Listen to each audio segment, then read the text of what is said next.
Here are the answers to the critical thinking practice questions for Chapter 7. So the first question is, in feedback inhibition, a product from the end of a metabolic pathway, and then you fill in.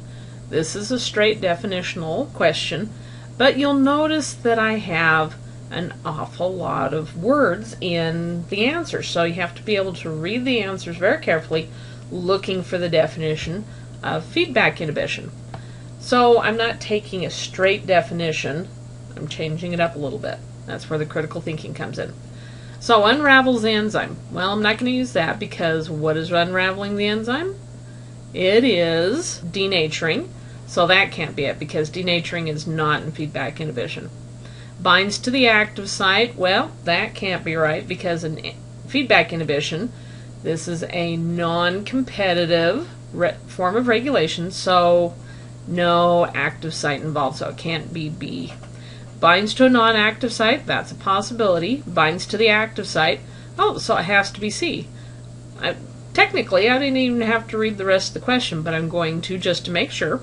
A product from the end of the metabolic pathway binds to a non-active site on an enzyme at the beginning of the metabolic pathway, changing the shape of the enzyme's active site so that it no longer binds the substrate. And that, of course, is the correct answer. The next question is, which of the following carry energy-rich phosphate groups from substrate to substrate? So I have a choice of NADH, FADH2, GTP, and ATP. Now you probably know ATP. ATP is adenine triphosphate. Oh, so the P stands for phosphate, so that's got to be one of the correct answers. But I don't know what this GTP is. Then I think back and I say, oh, I remember back from Chapter 1 that there were 4 bases on, well, technically 5. There were 5 bases on nucleotides: adenine, cytosine, guanine, thymine, and uracil. So this could be the G that goes with ATP, so this may be guanine triphosphate. So that's a possibility too. So for this question, I needed to remember that the abbreviation, the chemical abbreviation for phosphate was a P, and those two are the answers. Of course, I could also remember that in aerobic respiration, we generate GTP during the Krebs cycle, and that gets converted to ATP. But I could have figured it out even if I didn't remember that. On to the next one, I flipped it around. Which of the following carry energy-rich electrons to the electron transport chains? Well, that can't be GTP or ATP because we're talking about carrying phosphates with these 2 molecules. Here, though, I've got an H on the end here. I've got 2 H's on the end here, so it could be these 2, even if I didn't know what NADH or FADH2 was. But hopefully from your reading, you knew what they were, and you knew that they were the right answers. For this next question, which of the following is likely to be used by most bacteria as an energy source? I'm tying this current chapter, Chapter 7, back to Chapter 6.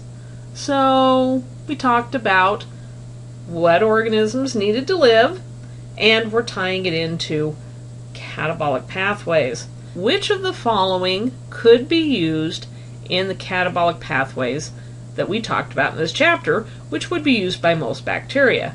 In this chapter, we went over the most common catabolic pathways. Glucose is definitely a contender because we started out with glucose going into glycolysis. But what about cholesterol? That's a lipid. It's a steroid. Has a lot of carbon though. Has a lot of hydrogens. Hemoglobin. That's an organic molecule, has iron in it. Yeah, the iron isn't going to go into a catabolic pathway, but, the protein will. Oh, and then here's protein all by itself. And then there's water. Water is just oxygen and hydrogen. So could it be used as an energy source? What we're looking for here is, did you get all the way to the end of the chapter? And did you look at the fact that more than just sugars can go into glycolysis and the Krebs cycle and aerobic respiration? So if you got to the end, then you would know that everything except for the water can be used as an energy source by bacteria. Now, water can't be used as an energy source. It doesn't have carbon. But it's important in metabolic pathways because all of this happens in a solution, but it is not directly producing the energy. So on to the next question. If a bacteria can use all of the above, referring to the previous slide, also referring to all of the below, which one is it going to prefer to use first? So which one of these four that it can get energy from can it get the most ATPs for the least energy expenditure? Well, the answer to that would be glucose. Bacteria are always going to use glucose first, and then they'll move to the other, more harder to digest, if you want to think of it that way, products in their environment. They don't have stomachs, so they don't really digest things. But they do release enzymes out into the environment that can break down cholesterol, hemoglobin, and protein, but it costs them more. They have to make extra enzymes. This next question ties into Chapter 6 and also into what we're doing in lab. So 4 bacteria were inoculated into a broth that contains peptone, which is a protein source. It's basically digested beef broth. And lactose is the only carbohydrate. A pH indicator was added to show if the pH of the broth lowers. Any gas produced is captured by these little upside down tubes. Okay, so here are the results for the 4 different organisms. What chemicals are the bacteria in tube B using? So we're looking at this and, I see some growth, looks a little bit orange, so it's got to be using either the peptone or the lactose. Now, if we're using peptones, we're using a protein source.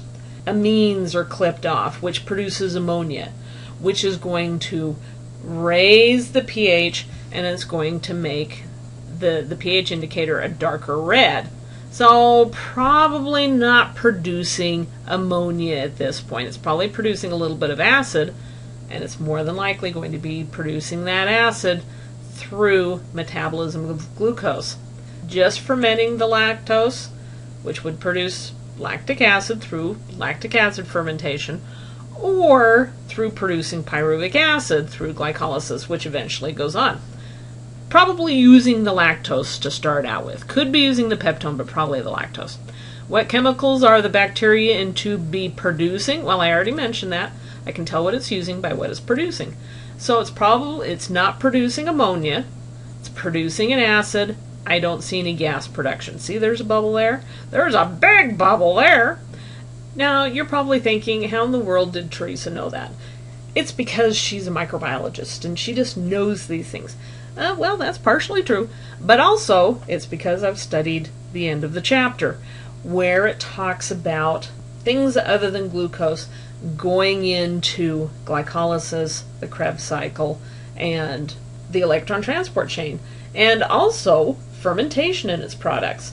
So if you filled out your table for Chapter 7, then you can take a look and say, oh, there are these kinds of products from glycolysis, there's these kinds of products from the Krebs cycle, which would help you with lactose, because lactose is a carbohydrate. It goes directly into glycolysis and the rest of aerobic respiration once the lactose is cleaved into glucose and galactose. And also by reading the end of the chapter, I know it happens during protein metabolism. Now, I could take this picture and I could ask you what's being produced in D, what's being produced in C. Well, that would be very sneaky of me, wouldn't it? Next up, more products of metabolic pathways. First, we're going to study the catabolism of glucose in a newly discovered bacterium.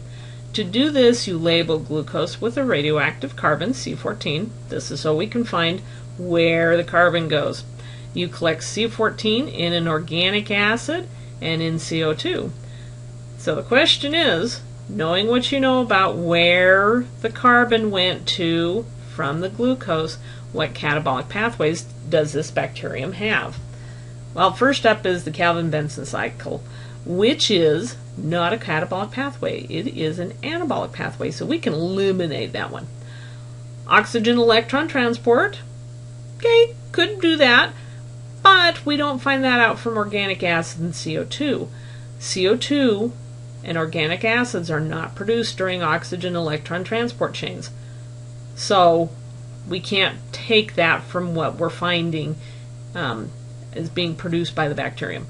Ethanol fermentation does produce CO2, but it doesn't produce an organic acid, unless you consider pyruvate. Pyruvate accumulates at the end of glycolysis, and you do get CO2 from it, so that's a possibility. Lactic acid fermentation is a possibility, because you have an organic acid, but you don't get CO2 being produced from it. So, could be glycolysis. Once again, glycolysis produces an organic acid, pyruvate. Doesn't produce CO2, though. The Krebs cycle does. The Krebs cycle does produce CO2. So, taking into account that we found radioactive carbon in organic acid and CO2, I would say all four of them. But I would pick glycolysis first, because you can't have ethanol fermentation or lactic acid fermentation without the pyruvate that's produced by glycolysis. Also, you can't have the Krebs cycle without having glycolysis first. So, I would definitely pick glycolysis first. Now for the last question. Now that you've studied the catabolic pathways of this new bacterium, or the pathways that break down large molecules into smaller ones, you are interested in the anabolic pathways, or pathways that take smaller molecules and make them into bigger ones. You expose different samples of the bacterium to C14 labeled CO2 and light in one tube and glucose in the other tube. You isolate radioactive glucose in only the sample exposed to glucose. What anabolic pathways does the bacterium have? Well, first off, we can eliminate those catabolic processes that I snuck in, namely glycolysis and the Krebs cycle. So, they're gone. Amino acid synthesis and lipid synthesis, those are anabolic. The Calvin-Benson cycle and the light-dependent photosynthetic reactions, those are anabolic. So we have these four as options. Well, we didn't find radioactive lipid or amino acids, so we can't pick those. Also, light-dependent photosynthetic reactions and the Calvin-Benson cycle are all photosynthetic reactions, which would come from CO2 and light. And we didn't find any bigger radioactive molecules in the tube that had CO2 and light, which would come from your photosynthetic anabolic reactions.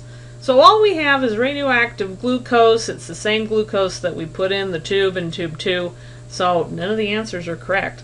This was probably a very frustrating question, but it got you thinking.